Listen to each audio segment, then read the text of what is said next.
فاكرين موضوع المرأة ملزمة ومش ملزمة؟ وإن الراجل ملزم يعمل كذا ومش ملزم بكذا؟ الموضوع ده وصل إنه بقى بيبقى بين الأب وبنته، ومش بس كده، لا يوصل للمحاكم والبنت تجرجر أبوها في السن ده والسبب صدمة. مش هتصدق عملت إيه في أبوها علشان يجهزها للجواز. الموضوع بين مؤيد ومعارض، وناس مع البنت وناس مع أبوها. تابع الفيديو ده للآخر علشان تقول لنا أنت مع مين وشايف تصرف البنت إزاي، ودار الإفتاء حسمت الموضوع خلاص.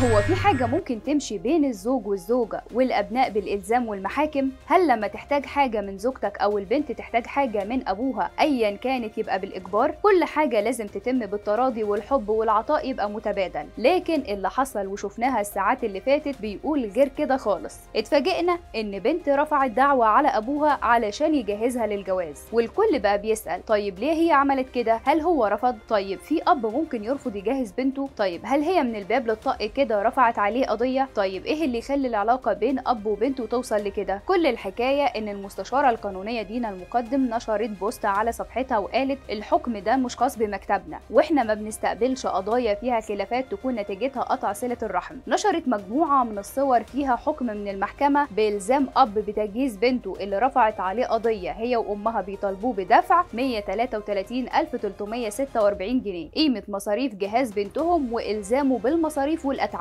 خلي بالك ان الاب دخله ثابت وحوالي 3000 جنيه، فالاب رفض يجهز بنته وتحجج ان مرتبه قليل ومكفيهم بالعافيه. هيجيب منين؟ طبعا احنا شايفين ناس مرتباتهم زيه واقل منه بيعملوا مجهود جبار علشان ما يكسروش بفرحه بناتهم وبيجيبوا كل حاجه وبزياده كمان. انا هنا بتكلم عن اللي بيدبر اموره بطرق سليمه مش بيبقى مديون. لا، البنت بعد محاولات معاه ما كانش قدامها حل واضطرت ترفع ضد ابوها دعوه بالزامه بتجهيزها لان هي كمان فقيره وغير قادرة على تجهيز نفسها. وعلشان نكون منصفين برضو في بنات ب100 راجل فعلا متكفلة بنفسها من كل حاجة، ومن صغرهم شايلين مسؤولية نفسهم ومتحملين مصاريفهم الشخصية حتى مصاريف تجهيزهم، وتلاقيهم كمان بيشتغلوا وبينحتوا في الصخر علشان يخففوا الحمل على ابائهم. المهم ان لما البنت رفعت الدعوة والمحكمة اول درجة قضت برفض الدعوة وان تجهيز الاب لبنته ده نوع من انواع الهبة، هو ما وعدهاش واخلى بوعده ومش ملزم بتجهيزها، وان الاصل العام ان الزوج هو اللي يجهز زوجته. البنت تسكت وتلم الموضوع وتعمل حساب انه ابوها؟ لا طبعا، صممت تاخد حقها بالقانون والمحاكم تاني، وبعد رفض الدعوة اضطرت لاستئناف الحكم امام محكمة تاني درجة لاسباب مخالفة الشرع بان تجهيز البنت لزوجها من اقدس واجبات الاب.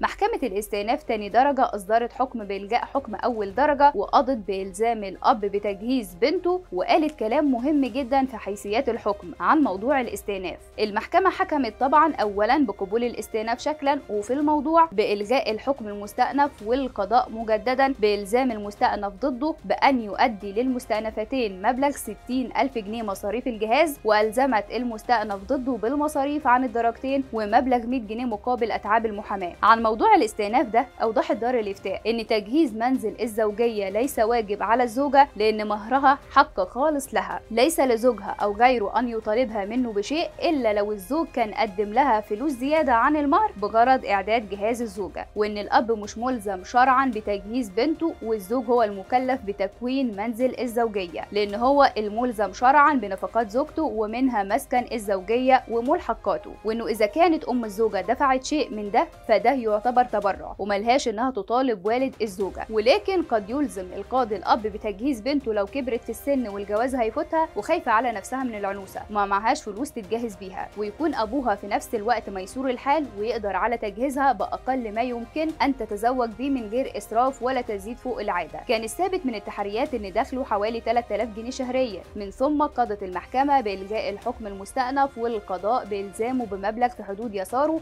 اللي هو 60,000 جنيه. انتم بقى إيه رأيكم؟ هل مع كلام دار الإفتاء وممكن الموضوع ده يتعمم، ولا شايفين إن الأب فعلا ملزم يجهز بنته ضناه اللي رباها طول عمره وبيصرف عليها هيجي على اليوم اللي عاوز يطمن عليها ويفرح بيها يتخلى عنها؟ طيب قد ايه كان بيعد الايام والليالي علشان اللحظه دي يقوم يوصل بيهم الحال للمحاكم؟ هل ممكن الانفصال بين الاب والام يكون السبب في ان الموضوع يوصل لكده؟ اكتبوا لنا تعليقاتكم.